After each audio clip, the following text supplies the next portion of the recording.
اخلاق وہ موتی ہے جس کی کوئی قیمت نہیں ہوتی مگر اس سے ہر چیز خریدی جا سکتی ہے۔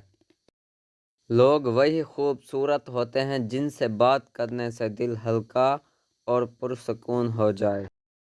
کون کیا کرتا ہے، کیا کہتا ہے، کیا کھاتا ہے، کیا پیتا ہے، ان سب سے خود کو دور رکھو۔ اپنا جائزہ لو، خود سے ملاقات کرو، خود کو اچھائی پر مائل کرو، اپنے اندر کی خالی جگہوں کو پر کرنا سیکھو۔ خود کو بھی کبھی محسوس کر لیا کرو، کچھ رونقیں صرف خود سے بھی ہوتی ہے۔ کچھ رشتے اللہ تعالیٰ خود ختم کرواتا ہے تاکہ ہماری زندگی خراب نہ ہو سکے۔ بے شک وہ جو کرتا ہے بہتر کرتا ہے۔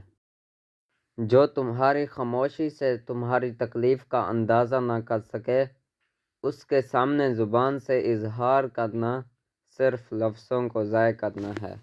پسند اس کو نہ کرو جو دنیا میں سب سے زیادہ حسین ہو، بلکہ پسند اس کو کرو جو تمہاری عزت کرتا ہو۔ سوچ سمجھ کر زندگی گزارو، کیونکہ جو آج مٹی کے اوپر کرو گے کل مٹی کے نیچے اس کا حساب بھی دینا ہوگا۔ خود کو سب سے بہتر سمجھ لینا، یہ ایک ایسی بیماری ہے جو انسان کو کسی قابل نہیں چھوڑتی۔